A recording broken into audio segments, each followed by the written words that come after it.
नमस्कार, किसान समाचार में आप सभी दर्शकों का स्वागत है। मैं हूं साइमा खान। सबसे पहले नजर हेडलाइंस पर।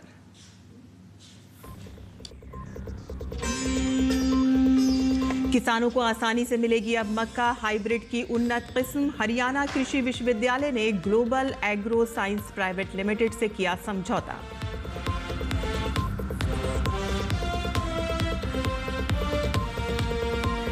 कृषि क्षेत्र के आधुनिकीकरण के साथ ही किसानों की आमदनी बढ़ाने के लिए कृषि यंत्रों के उपयोग को सरकार दे रही है बढ़ावा। कई योजनाओं के तहत किसानों को कृषि यंत्रों की खरीद पर दी जा रही है सब्सिडी।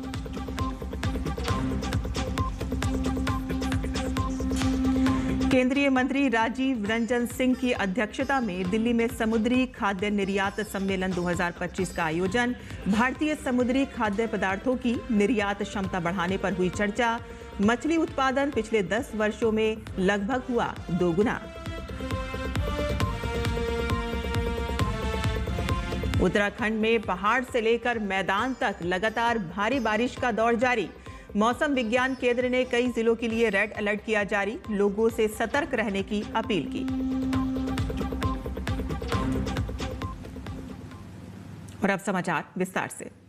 फसलों की पैदावार बढ़ाने में उन्नत किस्म के बीजों का अत्यधिक महत्व है और ऐसे में अधिक से अधिक किसानों को विकसित उन्नत किस्मों के बीज उपलब्ध कराने के लिए कई प्रयास किए जा रहे हैं। और इसी कड़ी में चौधरी चरण सिंह हरियाणा कृषि विश्वविद्यालय ने मक्का की उच्च गुणवत्ता युक्त उन्नत हाइब्रिड किस्म HQMP 29 का global agro science private limited Patna Bihar के साथ समझौता ज्ञापन पर हस्ताक्षर किए हैं। विश्वविद्यालय के कुलपति प्रोफेसर BR कंबोज ने बताया कि विश्वविद्यालय द्वारा विकसित उन्नत किस्मों का बीज ज्यादा से ज्यादा किसानों तक पहुंचे और इसके लिए निजी क्षेत्र की कंपनियों के साथ समझौते किए जा रहे हैं। उपरोक्त समझौते के तहत विश्वविद्यालय द्वारा विकसित HQMP 29 का बीज तैयार करके global agro science private limited किसानों तक पहुंचाएगी ताकि उन्हें उन्नत किस्म का विश्वसनीय बीज मिल सके और उनकी पैदावार में इजाफा हो सके। विश्वविद्यालय के कुलपति प्रोफेसर BR कंबोज ने बताया कि विश्वविद्यालय द्वारा विकसित उन्नत किस्मों का बीज ज्यादा से ज्यादा किसानों तक पहुंचे और इसके लिए निजी क्षेत्र की कंपनियों के साथ समझौते किए जा रहे हैं। और समझौते के तहत विश्वविद्यालय द्वारा विकसित HQPM 29 का बीज तैयार करके global agro science private limited किसानों तक पहुंचाएगी ताकि उन्हें उन्नत किस्म का विश्वसनीय बीज मिल सके और उनकी पैदावार में इजाफा हो सके।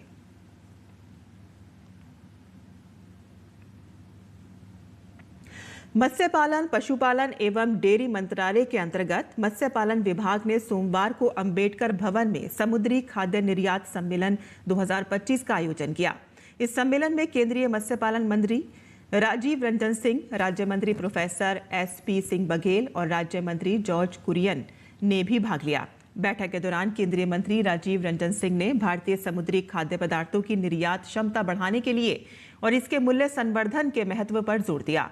उन्होंने मत्स्य पालन क्षेत्र में चल रही सरकारी पहलों पर बताया, जिसमें सभी हितधारकों के लिए बेहतर बाजार संपर्क हेतु एकल खिड़की प्रणाली का विकास, उच्च सागरों और विशिष्ट आर्थिक क्षेत्रों EEZ में मत्स्य पालन को मजबूत करना और बुनियादी ढांचे का उन्नयन शामिल है और जिनका उद्देश्य मत्स्य पालन क्षेत्र को और मजबूत करना है। केंद्रीय मंत्री ने उद्योग के सामने आने वाले टैरिफ चुनौतियों से निपटने में MPEDA की महत्वपूर्ण भूमिका पर जोर दिया और राज्य सरकारों के साथ मिलकर MPEDA से राज्यवार प्रजाति विशिष्ट निर्यातों का सटीक मानचित्रण करने और नए निर्यात अवसरों की पहचान करने के लिए हितधारकों के साथ परामर्श करने का आग्रह किया। डीप सी फिशिंग, हाई सी फिशिंग के लिए और EEZ में फिशिंग के लिए जो वेसल्स चाहिए, उस वेसल्स पर जिसमें इनबिल्ट प्रोसेसिंग यूनिट हो, इनबिल्ट वेसल्स के अंदर वैल्यू एडिशन का हो। क्योंकि अगर हम विदेश में अगर एक्सपोर्ट पर उसको कंसंट्रेट करेंगे तो वैल्यू एडिशन सबसे इम्पॉर्टेंट एस्पेक्ट है उसका। वैल्यू एडिशन एंड पैकेजिंग, ये 2 सबसे इम्पॉर्टेंट एस्पेक्ट है और उसके अलावा सर्टिफिकेशन। तो ये 3 चीज़ पर हम लोग उसके साथ साथ साइमल्टेनियसली काम कर रहे हैं। प्रधानमंत्री फसल बीमा योजना वर्ष 2023-24 और 2024-25 के तहत देश भर के लाखों किसानों के खातों में करोड़ों रुपए की बीमा राशि ट्रांसफर की गई।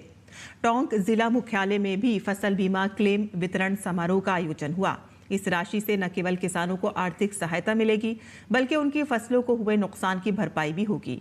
और इस दौरान कार्यक्रम में जिला कलेक्टर कल्पना अग्रवाल, जिला प्रमुख सरोज बंसल सहित किसान मौजूद रहे। केंद्र सरकार द्वारा मिल रही इस आर्थिक मदद से किसान काफी खुश नजर आ रहे हैं। बहुत खुशी है साहब, बहुत बढ़िया खुशी हुई और किसानों का मन बहुत रंजू हो रही तो ये आज नरेंद्र मोदी जी, भजन लाल जी और बढ़िया किसानों ने मुआवजा डाल दिया। बहुत खुशी हुई किसानों के लिए, बहुत बढ़िया काम करे साहब।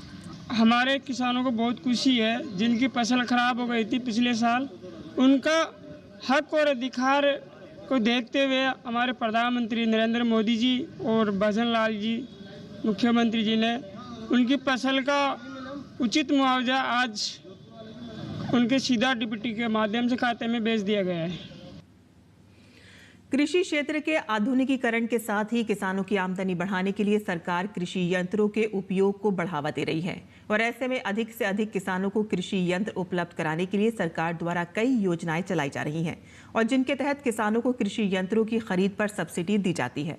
और इसी कड़ी में हरियाणा के कृषि एवं किसान कल्याण विभाग ने वर्ष 2025-26 के दौरान किसानों के लिए व्यक्तिगत श्रेणी में RKVI स्कीम के फसल अवशेष प्रबंधन घटक के तहत कृषि यंत्रों के लिए ऑनलाइन आवेदन आमंत्रित किए हैं और इसमें किसानों को straw baler, hay rake, SMS, happy seeder, smart seeder, straw chopper, mulcher, shrub master, rotary slasher, reversible MB ploughs, zero drill, super seeder, surface seeder, tractor mounted loader बिना tractor, tractor drawn trader machine, crop reaper आदि कृषि यंत्रों को खरीदने के लिए subsidy दी जाएगी।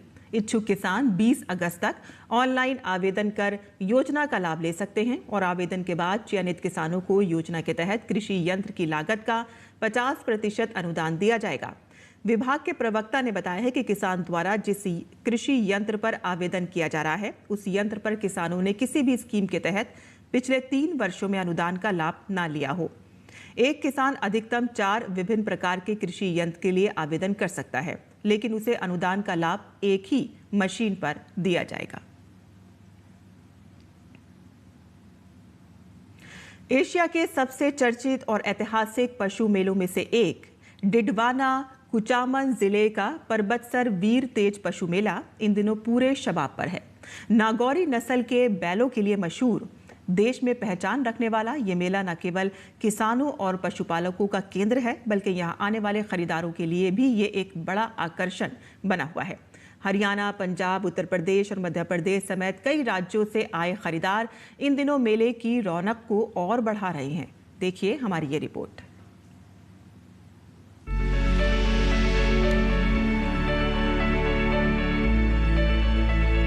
राजपूताना रियासतों के तौर में पिछले 200 साल से भी ज्यादा समय से चली आ रही परंपरा के तहत हर साल डिडवाना कुचामन जिले के परबतसर में वीर तेजा मंदिर के पास स्थित विशाल मैदान में पशु मेले का आयोजन किया जाता है।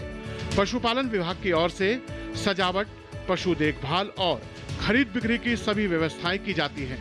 पशु मेले में हरियाणा, पंजाब, उत्तर प्रदेश, मध्य प्रदेश सहित विभिन्न राज्यों से खरीदार नागौरी नस्ल के बैल, ऊंट और अन्य पशु खरीदने आते हैं। वीर तेजाजी पशु मेला एशिया में प्रसिद्ध पशु मेला है। यह है राजस्थान में राजा महाराजाओं के टाइम से लगता हुआ आ रहा है। इसमें काफी दूर दूर से पशु आते हैं, गाय, भैंस, जो ऊंट, और ये नागौरी नस्ल के बैल और बछड़ों के लिए फेमस मेला है। परबतसर का ये मेला खास तौर पर नागौरी नस्ल के बैलों के लिए मशहूर है। हालांकि कुछ वर्षों से 3 साल से कम उम्र के बछड़ों के परिवहन पर पाबंदी के कारण बाहरी राज्यों के कुछ पशुपालकों का रुझान थोड़ा कम हुआ है। बावजूद इसके नागौरी नस्ल के बैलों की मांग आज भी राजस्थान से बाहर खूब है। परबतसर का मेला 20 साल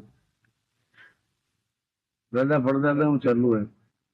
बच्चा बिकता है बढ़िया, किसानों की पैदावार है, इसलिए इस मेला में किसानों की यही फायदा है कि पैदा में 12 महीने काम चल रही है, इसी वास्ते मेला में। पशु मेले में बैलों के साथ साथ ऊंट, घोड़े, भैंस और अन्य पशुओं की भी खरीद बिक्री होती है। पशुपालन विभाग यहाँ विभिन्न प्रतियोगिताओं का आयोजन करता है, जैसे सबसे ताकतवर बैल, सबसे सुंदर भैंस या सबसे अच्छे तरीके से सजे हुए पशु की प्रतियोगिता। विजेता पशुपालकों को सम्मानित भी किया जाता है। हम पंजाब से आए हैं, हर एक साल आते हैं यहाँ पे, और हमको ये जो नुगौरी नस्ल के बैल हैं बहुत ही अच्छे लगते हैं। हम इनको खरीदने के लिए आते हैं। हम 10-12 साल से आ रहे हैं यहाँ पे। यहाँ के बैल, नागौर के बैल पूरे हिंदुस्तान में प्रसिद्ध है। अनेक प्रांत से यहाँ व्यापारी आते हैं और हम भी यहाँ पशु मेला देखने के लिए आए हैं और देखते हैं कोई अच्छा बैल हमें मिल जाए तो हम भी लेके जाएंगे, अच्छा पाडा मिल जाए तो पाडा भी लेके जाएंगे। हम भी किसानी से जुड़े हुए आदमी है, इसलिए यहाँ पे आए हैं। परबतसर का वीर तेजा पशु मेला सिर्फ खरीद बिक्री का केंद्र नहीं, बल्कि ये राजस्थान की पशुपालन परंपरा, ग्रामीण संस्कृति और किसानों की मेहनत का उत्सव भी है। नागौरी नस्ल के बैलों की ताकत, ऊंटों की शान और ग्रामीण बाजार की चहल पहल इसे देखने वालों के लिए यादगार अनुभव बनाती है। ये मेला न केवल आर्थिक गतिविधियों को बढ़ावा देता है, बल्कि सामाजिक मेलजोल और सांस्कृतिक आदान प्रदान का भी बेहतरीन माध्यम है। Bureau report, DD news. Madhya Pradesh के वित्तीय वर्ष 2024-25 में अपना निर्यात आंकड़ा रिकॉर्ड स्तर तक पहुंच गया है। राज्य ने इस वर्ष अब तक का सबसे ज्यादा 66,218 करोड़ का निर्यात किया है, जो पिछले साल के मुकाबले में 6% की बढ़ोतरी को दर्शाता है। पेश है हमारी ये रिपोर्ट। मध्य प्रदेश अब सिर्फ हृदय प्रदेश नहीं, बल्कि भारत के आर्थिक मानचित्र पर उभरता हुआ शक्ति प्रदेश भी बन चुका है। मध्य प्रदेश वित्तीय वर्ष 2024-25 में नया इतिहास रच रहा है। मध्य प्रदेश ने 66,218 करोड़ रुपए के निर्यात के साथ अब तक एक बड़ी उपलब्धि दर्ज की है। ये उपलब्धि राज्य की मजबूती, योजना और उद्योगों की प्रगति को दर्शाती है। फार्मास्यूटिकल, इंजीनियरिंग गुड्स और सोया उत्पादों के क्षेत्र में निर्यात में 6% का जबरदस्त इजाफा हुआ है। Federation of Indian export organisation की ताजा रिपोर्ट के अनुसार मार्केंडाइज एक्सपोर्ट में 66,218 करोड़ रुपए का योगदान है, जबकि स्पेशल इकोनॉमिक जोन में सूचना प्रौद्योगिकी कंपनियों ने राज्य के एक्सपोर्ट पोर्टफोलियो में 4,038 करोड़ रुपए का योगदान दिया है। इन क्षेत्रों में आर्थिक विकास बढ़ने के कारण राष्ट्रीय स्तर पर निर्यात में मध्य प्रदेश की रैंकिंग 15 से 11 हो गई है। मुझे ऐसा लगता है कि जिस तरह का पॉजिटिव माहौल है, जिस तरह से सब चीज एक बेहतर की ओर, एक नई दिशा की ओर जा रही है, जिस तरह से नए नए उद्घाटन हो रहे हैं, नए नए अपॉर्चुनिटीज आ रही हैं, मुझे लगता है मध्य प्रदेश शीघ्र ही निर्यात जगत में और अधिक ऊंची पायदान पर पहुंच जाएगा। रिपोर्ट के अनुसार फार्मास्यूटिकल, इंजीनियरिंग गुड्स और सोया आधारित कृषि उत्पाद मिलाकर मध्य प्रदेश ने विश्व बाजार के प्रतिमानों के अनुसार निर्यात रैंकिंग में बढ़ोतरी की है। निवेश मित्र औद्योगिक विकास की नीतियां, औद्योगिकरण का बढ़ता आधार मध्य प्रदेश का निर्यात बढ़ने के प्रमुख कारण हैं। इसके अलावा निर्यात को प्रोत्साहित करने वाली अधोसंरचना में बढ़ोतरी होना और अंतर्राष्ट्रीय बाजारों का मध्य प्रदेश की ओर आकर्षित होना भी प्रमुख कारण है। पिछले साल तक pharmaceutical, animal feed, machinery, aluminium और टेक्सटाइल 5 ऐसे निर्यात सेक्टर थे जो प्रथम 5 निर्यातकों में शामिल थे। मुख्य रूप से बांग्लादेश, फ्रांस, यूएई और नीदरलैंड में मध्य प्रदेश को निर्यात का बड़ा मार्केट मिला है। फार्मास्यूटिकल और मशीनरी के निर्यात में मध्य प्रदेश के लिए सबसे बड़ा मार्केट यूएस है। मध्य प्रदेश ने वर्ष 2024-25 में 11,968 करोड़ रुपए के फार्मास्यूटिकल्स, 6,062 रुपए के एनिमल फीड, 4,795 करोड़ रुपए के एल्युमिनियम, 4,656 करोड़ रुपए का निर्यात और 5,497 रुपए की मशीनरी का निर्यात हुआ। पिछले 6 वर्षों में मध्य प्रदेश का निर्यात लगातार बढ़ रहा है। वर्ष 2019-20 में 37,692 करोड़ रुपए, 2020-21 में 47,959 करोड़ रुपए, 2020-21 में 58,407 करोड़ रुपए, 2022-23 में 65,878 करोड़ रुपए, 2023-24 में 65,255 करोड़ रुपए और 2024-25 में 66,218 करोड़ रुपए का निर्यात मध्य प्रदेश से हुआ है। इसमें स्पेशल इकोनॉमिक जोन से हुए निर्यात के आंकड़े भी शामिल हैं। राज्य सरकार द्वारा औद्योगिक विकास पर फोकस रखते हुए और व्यापारिक संबंधों को मजबूत बनाने से ये उपलब्धि हासिल हुई है। इससे न सिर्फ राज्य की आर्थिक आकांक्षाओं को पूरा करने में मदद मिली है, बल्कि देश के कुल निर्यात में भी मध्य प्रदेश का योगदान बढ़ा है। भोपाल से डीडी न्यूज के लिए आदित्य श्रीवास्तव की रिपोर्ट। और अब बात करते हैं उत्तराखंड की, जहां उत्तराखंड का मौसम लगातार बिगड़ा हुआ है और प्रदेश भर में पहाड़ से लेकर मैदान तक लगातार भारी बारिश का दौर जारी है। बारिश से जनजीवन प्रभावित हो रहा है और इस बीच मौसम विज्ञान केंद्र ने कई जिलों के लिए रेड अलर्ट जारी किया है और लोगों से सतर्क रहने की अपील की है। मौसम वैज्ञानिक रोहित थपलियाल ने बताया है कि आने वाले दिनों में देहरादून, हरिद्वार, टिहरी, पौड़ी, नैनीताल, उधम सिंह नगर और बागेश्वर जैसे जिलों में कहीं कहीं भारी बारिश की आशंका बनी हुई है। 12 तारीख में भी कहीं कहीं भारी वर्षा से लेके बहुत भारी वर्षा मिलने की संभावना है।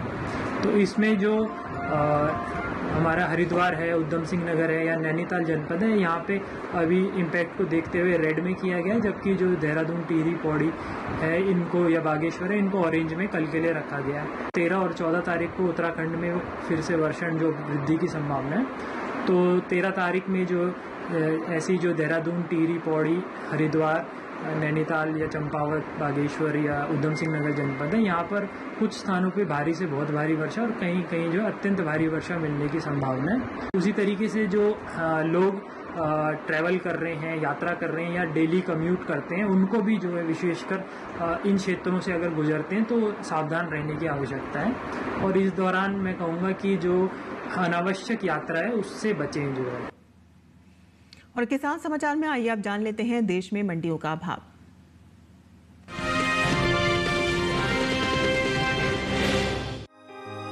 आम सीजन के चलते कृषि उपज मंडियों में इन दिनों आम की आवक सामान्य बनी हुई है। आम की आवक सोमवार के दिन अधिकतर कृषि उपज मंडियों में देखने को मिली। भाव की बात करें तो एकमार्ट के मुताबिक हरियाणा की गुरुग्राम मंडी में 9 अगस्त को आम का भाव रहा 7,500 रुपए। 11 अगस्त को इसके भाव में कोई बदलाव नहीं हुआ और भाव 7,500 रुपए पर बना रहा। जबकि पंजाब की जालंधर सिटी मंडी में इस दौरान आम के सौदों में मजबूती देखने को मिली। यहां 9 अगस्त को आम 3,000 रुपए पर बिका। 11 अगस्त को इसके सौदे 1,500 रुपए उछलकर 4,500 रुपए पर हुए। हालांकि राजस्थान की श्री गंगापुर सिटी मंडी में 9 अगस्त को आम की कीमत थी 5,200 रुपए। 11 अगस्त को इसके दाम बिना किसी बदलाव के 5,200 रुपए पर बने रहे। उत्तराखंड के रुड़की मंडी में बीते शनिवार को आम का भाव था 3,000 रुपए। सोमवार को इसकी कीमत बिना किसी घटत बढ़त के 3,000 रुपए पर बने रहे। वहीं बात निर्यात की करें तो कृषि मंत्रालय और एपीडा की ओर से जारी ताज़ा आंकड़ों के मुताबिक भारत ने वित्तीय वर्ष 2022-23 के दौरान 22,963.78 मीट्रिक टन आमों का निर्यात किया था, जबकि चालू वित्तीय वर्ष 2023-24 यानी अप्रैल से अगस्त महीने के दौरान भारत ने 27,330.02 मीट्रिक टन आमों का निर्यात किया है, जो बीते साल से ज्यादा है।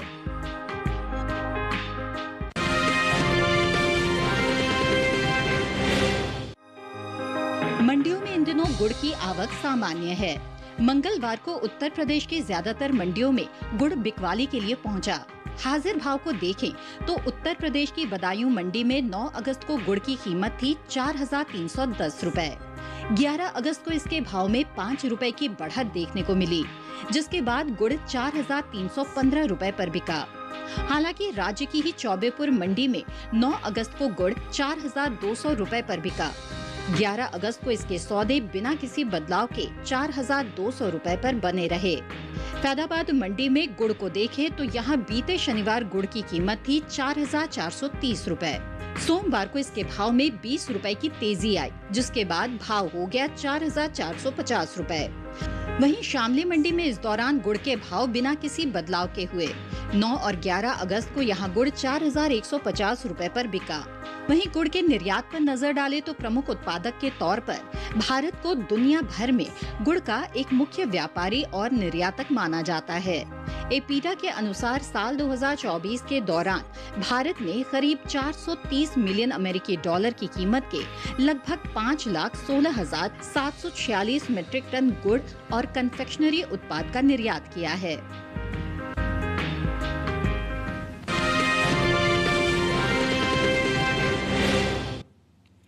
और अब बात कर लेते हैं मौसमी खेती की। किसान इस मौसम में कैसे रखें अपनी खेती का ख्याल, आइए देखते हैं। नमस्कार, आप देख रहे हैं डीडी किसान। मैं हूं एआई कृष और आज हम भारत के विभिन्न राज्यों में होने वाली खेती किसानी से संबंधित सलाहों के बारे में पूरी जानकारी देंगे। ओडिशा के उत्तर पश्चिमी पठारी इलाकों में इस समय धान, मूंग और उड़द की बुवाई की जा सकती है। ओडिशा के उत्तर मध्य पठारी इलाकों में मक्के के खेतों में पानी जमा न होने दें। पश्चिम बंगाल के तटीय इलाकों में किसान धान और फूल गोभी की बुवाई कर लें। साथ ही यहाँ के जलोढ़ इलाकों के किसान जूट की पकी फसलों की कटाई भी कर लें। असम के पहाड़ी इलाकों के किसान गन्ने के खेतों में उचित जल निकासी की व्यवस्था कर लें। यहाँ के निचले ब्रह्मपुत्र घाटी इलाकों में किसान अरहर, मूंग और तिल की बुवाई जारी रखें। असम के ऊपरी ब्रह्मपुत्र घाटी इलाकों के किसान साली धान की बुवाई कर सकते हैं। यहाँ पर इस समय मूंग, उड़द और तिल की बुवाई की जा सकती है। मेघालय में किसान धान, मक्का, भिंडी, लौकी, मिर्च और हल्दी के खेतों को जलभराव से बचाने के लिए उचित जल निकासी की व्यवस्था कर लें। नागालैंड के किसान धान के खेतों में उचित जल स्तर बनाए रखें। नागालैंड में ही मक्के की पकी फसलों की कटाई भी कर लें। मणिपुर में किसान मक्का, रागी, सोयाबीन, उड़द, अदरक और हल्दी के खेतों में पानी जमा न होने दें। मिजोरम में भी किसान धान के खेतों में पानी जमा न होने दें। यहाँ पर मक्के की पकी फसलों की कटाई भी कर लें। त्रिपुरा में किसान बारिश होने की स्थिति में उर्वरकों का इस्तेमाल फिलहाल रोक दें। साथ ही यहाँ पर किसान मूंगफली और सब्जियों के खेतों में उचित जल निकासी की व्यवस्था बनाए रखें। इसी तरह कृषि और किसानों से जुड़ी हर महत्वपूर्ण जानकारी के लिए हमारे साथ जुड़े रहिए और देखते रहिए डीडी किसान। धन्यवाद।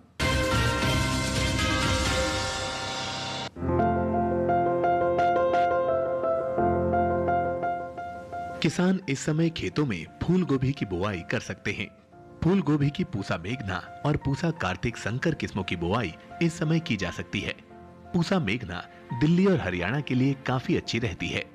इस किस्म की 1 हेक्टेयर में 125 क्विंटल तक फसल ली जा सकती है। पूसा मेघना का आकार मध्यम होता है। इसमें हरे डंठल होते हैं और पूरे किनारे वाली पत्तियां होती हैं। इसके फूल का रंग सफेद होता है।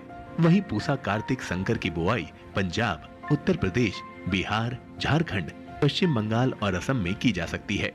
इस किस्म की 1 हेक्टेयर में 149 क्विंटल तक की पैदावार ली जा सकती है। इसका आकार मध्यम, फूल सफेद और वजन 475 ग्राम तक होता है। बुआई से पहले खेत को अच्छी तरह जोतकर समतल जरूर कर लें। बुआई करते समय पौध से पौध की दूरी 45 सेंटीमीटर और कतार से कतार की दूरी 30 सेंटीमीटर रखें। 1 हेक्टेयर के लिए 400 से 500 ग्राम बीज काफी रहेंगे। फूल गोभी को अधिक खाद और उर्वरक की जरूरत होती है। जब पौध 4 से 6 हफ्ते की हो जाए तो उनकी रोपाई कर लें। रोपाई के तुरंत बाद और फिर 7 से 10 दिन के अंतराल पर सिंचाई करें। इसके अलावा खरपतवार पर काबू पाने के लिए महीने में 2 बार निराई जरूर करें। ऐसा करने से फसल अच्छी होगी। फसल को सुंडी और हीरक पतंगा से बचाने के लिए स्पाइनोसैट दवा की 2 मिलीलीटर यानी 2 छोटे चम्मच मात्रा को 10 लीटर पानी में मिलाकर छिड़काव करें। इसके अलावा रस चूसने वाले कीटों की रोकथाम के लिए थायोमेथेक्साम की 2 ग्राम मात्रा यानी 1 छोटा चम्मच को 10 लीटर पानी में मिलाकर छिड़काव करें। ध्यान रखें कि जहां कीटों का अधिक प्रकोप हो, सिर्फ वहीं दवा का छिड़काव विशेषज्ञों की सलाह से करें। इससे लागत में भी कमी आएगी और पर्यावरण और सेहत को भी नुकसान कम होगा।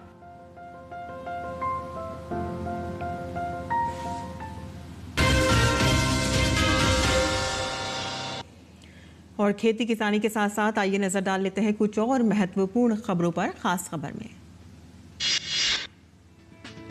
लोकसभा में आज जस्टिस यशवंत वर्मा को पद से हटाने के प्रस्ताव पर कमेटी की घोषणा की गई।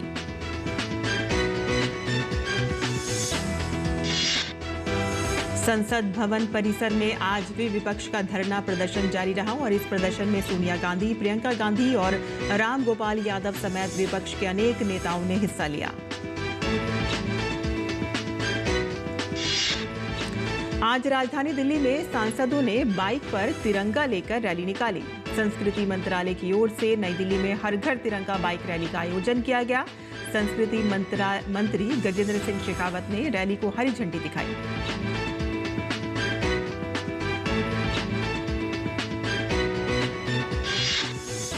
जम्मू कश्मीर के ऐतिहासिक चौराहे लाल चौक में तिरंगा यात्रा निकाली गई। इस तिरंगा यात्रा में स्कूली बच्चे भी शामिल हुए।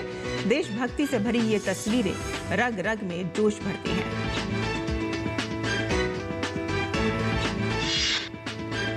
छत्तीसगढ़ वक्फ बोर्ड ने घोषणा की है कि आगामी 15 अगस्त को सभी मस्जिदों, मदरसों और दरगाहों में राष्ट्रीय ध्वज तिरंगा फहराया जाएगा।